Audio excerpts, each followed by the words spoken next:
The sky looked painted, mocking shades of blue without a single sympathetic cloud. A gentle wind tugged at the corners of the velvet-lined canopy, as if nature herself wasn't convinced this belonged to her. My fingers clenched around the folded program as the minister's voice blurred into background static. I kept my eyes fixed on the tiny white coffin. Unnatural. Too small. Wrong. The lilies perched atop it sagged slightly in the heat. Leo hated lilies. He once told me they looked like they were always pouting. I remembered laughing when he'd said it, tousling his curls as he wrinkled his nose in that very specific way he did when pretending to be grossed out. My sister placed a hand on my back, grounding me. I didn't move. In my pocket, my phone buzzed. Second time. First buzz came just as we'd arrived at the cemetery. Timed, of course. This one. Probably another photo. She'd stopped pretending a week ago. No more vague updates. No more messages implying grief shared across oceans. Now, Cassidy sent snapshots of waves, cocktails, a man's silhouette in the background. Once, a video clip of palm trees swaying over a dinner table while she giggled in the background. She hadn't said Leo's name in days. I didn't check the phone. I wouldn't. Not here. Not now. The minister said Leo's name finally, soft, reverent, stumbling slightly as if saying it might invite some ancient sadness he didn't want to carry.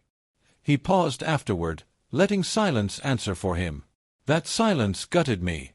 Beside me, my mother wept soundlessly.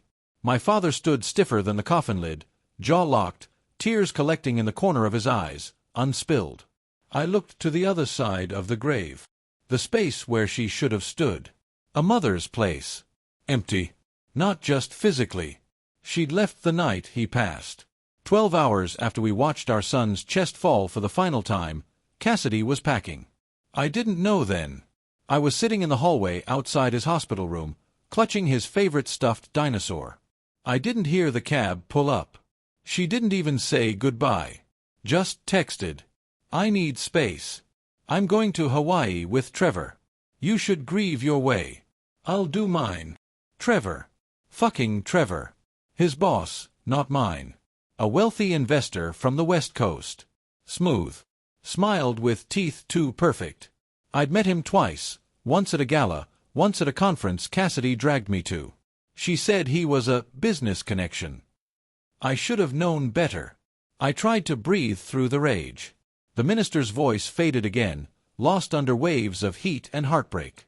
When the service ended, people filtered toward me, gentle hands, quiet condolences, apologies they thought mattered. I nodded, thanked, hugged, blinked without seeing. Anna stayed close, never letting more than a step separate us. You want to come to my place? She asked, brushing crumbs of wind-blown grass off my jacket. I shook my head. I want to sit with him. She hesitated. I won't stay long, I promised. I'll wait by the car. When everyone had left, I stepped forward.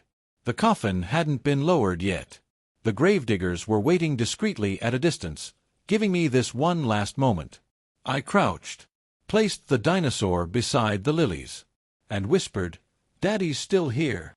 Wind rustled again. Or maybe it was him. One last nudge goodbye. At home, the silence greeted me louder than mourners ever could. I dropped my coat by the door, stepped over Cassidy's abandoned suitcase, half unpacked from her trip to the hospital, untouched since. The scent of her perfume still lingered faintly in the hallway. I walked past our bedroom. Couldn't go in there. Leo's door was closed. I couldn't touch that either. Instead, I went to the kitchen and turned on the kettle like muscle memory demanded it. Green tea. His favorite. He'd drink it with honey and insist it was ninja juice. The cup trembled in my hands. I didn't cry. Not then. Not yet. Later, maybe. I walked into the living room, sat in his favorite beanbag, turned on the TV, and let static fill the air while the sun dipped below the neighbor's house. My phone buzzed again. This time I looked. A picture. Cassidy in a bikini, holding a coconut drink, lips pouted, sunglasses reflecting a sunset. Caption, "Trying to find peace." I nearly threw the phone. But I didn't. Instead, I stood and walked to Leo's door. My hand hovered over the knob. I turned it, stepped inside. Everything was just as we'd left it. Dinosaur wallpaper, star-shaped ceiling lights, a half-completed puzzle on the floor, spaceships flying into candy galaxies. His stuffed animals sat on the bed, a crooked circle of fuzzy friends forever waiting for their leader to return. I sat on his bed, and finally let myself collapse. No more strength. No more pretending. Tears came, ragged and raw. No sobs. Just leaking grief. Steady. Endless. I buried my face in his pillow and screamed silently into the fabric, inhaling traces of his shampoo, remembering bedtime songs and morning routines. And somewhere, far across the world, his mother was laughing on a beach. That morning began with fog, thick, dull, hanging low against rooftops like guilt wrapped in cotton. I didn't sleep. I couldn't. Dreams were crueler than reality, looping memories of him running through the sprinkler, squealing as water shot skyward. In those dreams, I'd reach for him, too slow, always too slow, and he'd disappear into mist. I sat at the kitchen table, fingers tracing rings left by his cereal bowl, imagining how his feet used to swing beneath the chair, barely brushing the tiles. The silence here no longer felt neutral. It was loaded, accusing, suffocating. Everywhere I looked, there were signs of him. Smudged glass from sticky palms. A red crayon under the microwave. One of his tiny socks crumpled beneath a plant stand. Outside, the mail truck pulled away. I opened the door to grab the stack. Mostly junk. One envelope bore Cassidy's handwriting. No stamp. She must have sent it with someone. Maybe Anna. I hesitated, then ripped it open. Inside, 5 lines, written quickly, like they burned her fingers. I'll return next week. Don't touch my things. You need help. I can't fix this. Don't contact me. No signature. No emotion. Just cold directives from paradise. I crumpled it, threw it, watched it bounce off the fridge and skid across the floor. I didn't scream. I wanted to. Instead, I picked up the sock, folded it gently, slipped it into my back pocket, then walked toward the garage. Dust hung in beams of light slicing through the window above the workbench. Leo's bike leaned against the wall, training wheels still on, streamers frayed from the handles. I ran a hand across the seat, heart aching. I remembered teaching him how to balance, how he'd laugh when falling, fearless, always eager to try again. There were boxes piled in the corner, stuff meant for donation, some packed during Cassidy's last attempt at decluttering. I didn't care what she wanted anymore. Those boxes stayed. A movement outside caught my attention. Anna stood by the mailbox, watching me.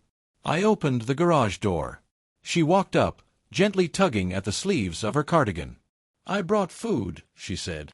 "You probably haven't eaten." I hadn't. But I wasn't hungry. "Thanks," I said anyway. She set the bag down on the hood of my car. We stood in silence. Then she spoke, her voice soft. "You need to talk to someone." "I'm talking to you." "Not me. Someone who won't just sit in it with you. Someone who can help you climb out." "I don't want out." She flinched. I hated myself for saying it. But it was true. I wanted to stay in the ache, in the sadness, because that's where Leo still lived. Once I moved on, once I laughed again, once I loved something else, it would feel like betrayal. Anna put a hand on my arm. "You're still here. He wouldn't want you to vanish." My jaw tightened. "He's already gone."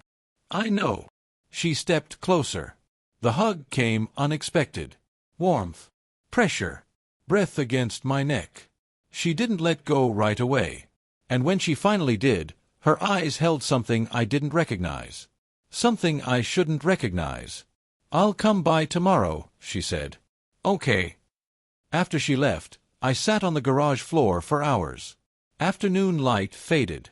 Night crept in without mercy. Eventually, I went inside and stood in front of our bedroom door. Cassidy's perfume still clung to the wood.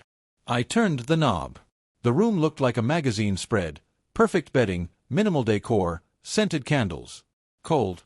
Sterile. Unlived in. Except for one detail, her necklace. The one Leo gave her, strung together at daycare with plastic beads and a crooked heart charm. She used to wear it while folding laundry, swearing it was her most precious jewel.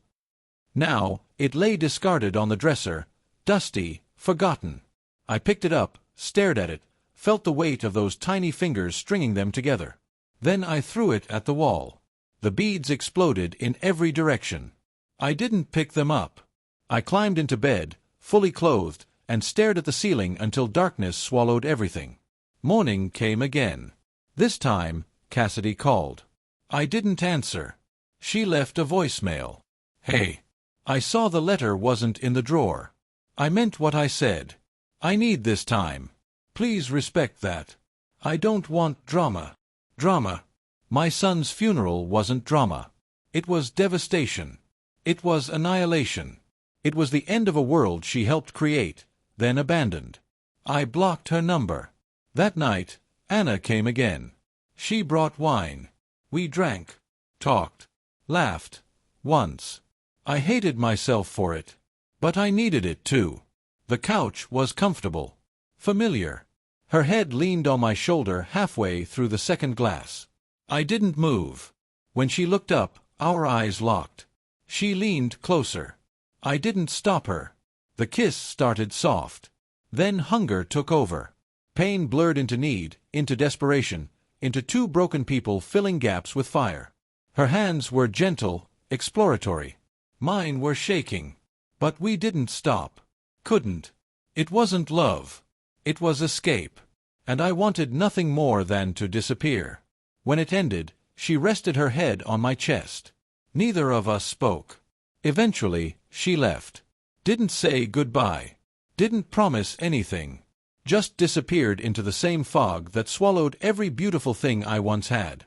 I sat alone, staring at the window, watching shadows shift, wondering how I'd become the villain in my own tragedy.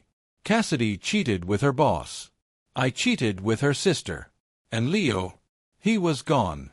Sunlight clawed through closed blinds, crawling across the floor, exposing dust swirls and disarray. I hadn't cleaned anything since Leo's absence. Dishes stacked high. Socks strewn near the hallway. Mail unopened. The silence felt louder now. And heavier. I remained still on the couch, aching from the night's mistakes, haunted by warmth that didn't belong to my wife. Anna's scent lingered faintly on the cushion beside me. Vanilla, something soft, too gentle for guilt but perfect for regret. My mouth tasted like cheap wine and betrayal. My phone buzzed. Unknown number. Curious, I answered. A man's voice. Low. Confident. Arrogant. Is this Leo's dad? Yes. This is Jordan. Cassidy said you'd be taking care of her stuff. Jordan. The lover. The man sleeping in my bed while my son was buried in the ground. She said what? I asked, voice tight. She asked me to pick up a few boxes. Don't worry, I won't step inside. I'll wait curbside. Click. He ended the call. My hand shook with fury. This wasn't real. I ran water over my face in the bathroom sink, gripping the porcelain, staring at bloodshot eyes. Who was I anymore? Leo's drawing was still taped to the mirror, stick figures holding hands beneath a smiling sun, labeled Me plus Daddy. It hit me like a wrecking ball. I dropped to my knees, forehead pressed against the tile. I wept. Not quiet tears. Loud, raw sobs. Time passed unnoticed. Then came the doorbell. I staggered to answer it. There he was, tall, tan, expensive sunglasses hiding his eyes, beach shirt unbuttoned, chain resting against his chest. Perfect teeth. Relaxed posture. Confident smirk. He was everything Cassidy used to dream about. Hey, he said casually. I'll just grab her luggage. Behind him, a black SUV idled. A woman sat inside, long legs stretched across the dashboard, sunglasses up, lips curled with boredom. Not Cassidy. He noticed me looking. New girl, he said, grinning. Cassidy's fun, but complicated. I didn't reply. He gestured toward the garage. I think she left a suitcase in there. I didn't move. He waited. Finally, I stepped aside. He followed me silently. Inside, He scanned the area and found a pink roller bag with travel tags still attached. Pulled it upright, then paused by Leo's tiny bike. He stared, then glanced back at me. He looked like her, huh? I said nothing. Jordan tilted his head, face mock sincere. Sorry about your loss. I guess Cassidy just needed space. You know how grief makes people crazy. I stepped forward. He stepped back. Fast. I'm done with this visit, he said, half laughing. You can keep the rest. Not worth it. He wheeled the suitcase away and disappeared into the car. I watched him leave. That night, I lit Leo's nightlight in the hallway. Stood there until the bulb warmed. My knees buckled. Anna texted. Are you okay? I didn't answer. She texted again.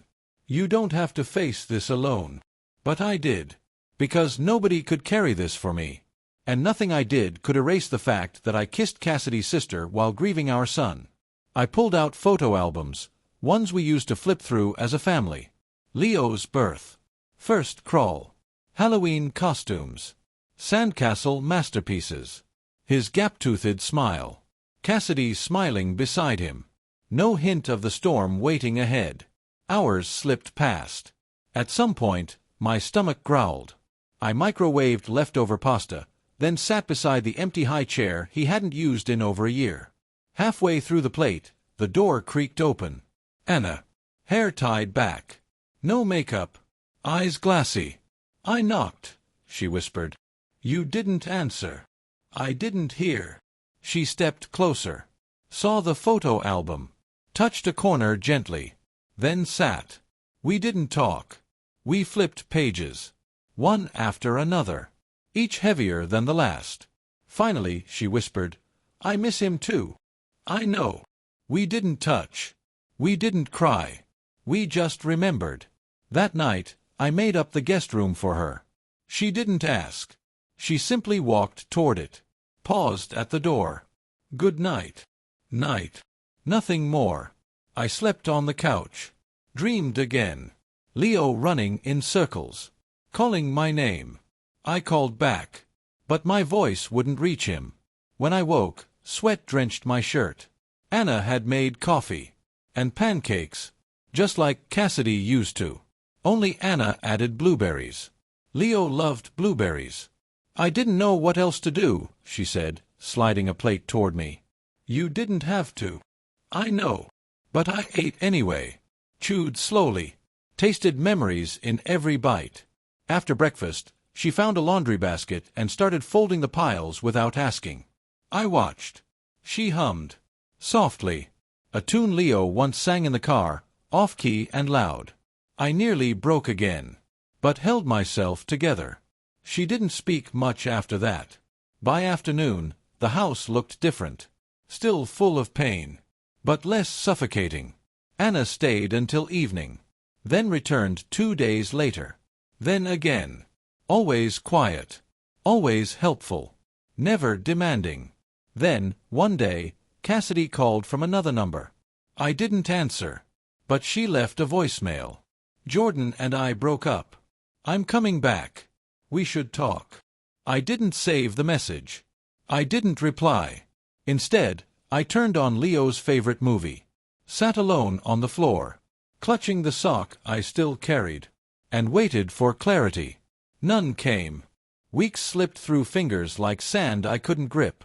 Autumn leaves flared gold outside, spiraling through wind gusts, drifting without purpose, like me. The house whispered Leo's laughter through empty hallways. I no longer covered my ears when it echoed. Cassidy returned mid-October. I didn't expect her to knock. But she did. Door opened. She stood there, bags beside her feet, blonde hair tied back, sunglasses hiding bloodshot eyes. A sunburn peeked from beneath her collar. Her fingers fidgeted. Can I come in? I stepped aside, expression unreadable. She walked through cautiously, glancing around like a stranger unsure she belonged. Everything's the same, she murmured. No reason to change it. She lingered in Leo's room. Stared at the rocket sheets still tucked neatly. Touched the framed crayon sketch he made of us. A sniffle escaped, then silence.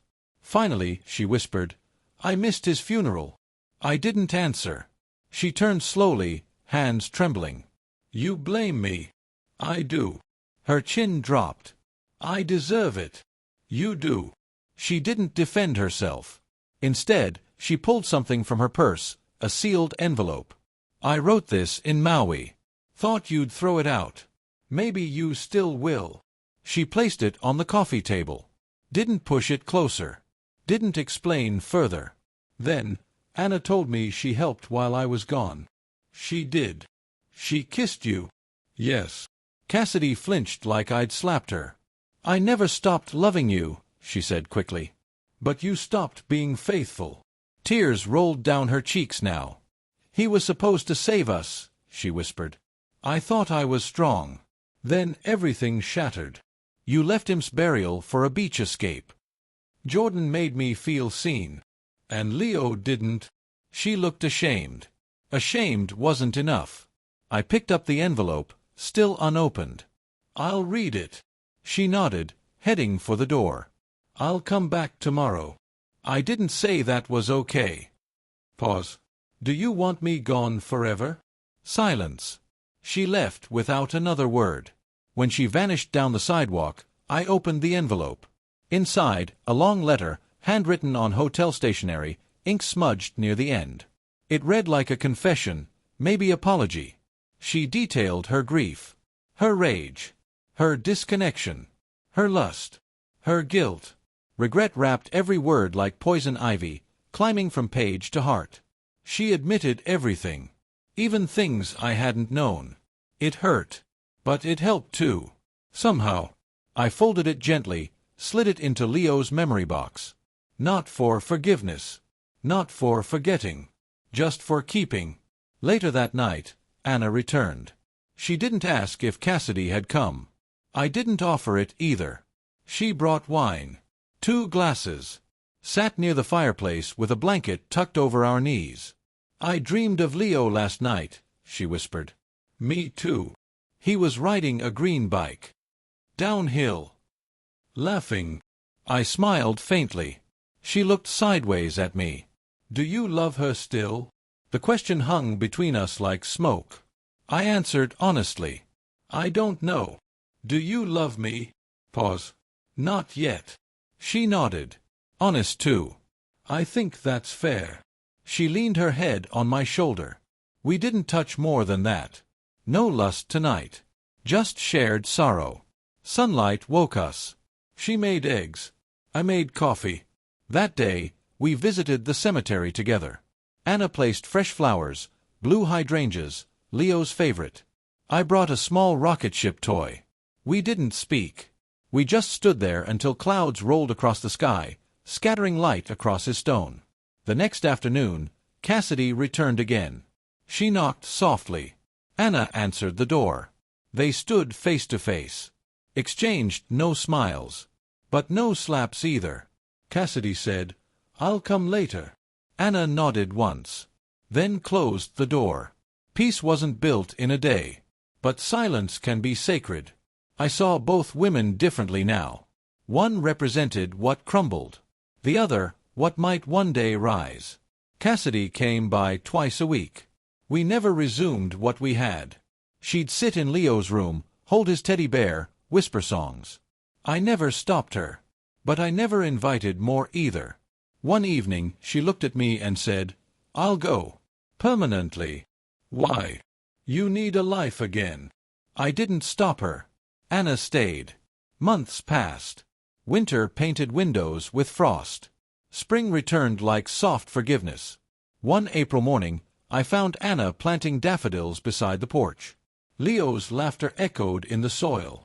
Somewhere between heartbreak and healing, I found breath again. Not wholeness.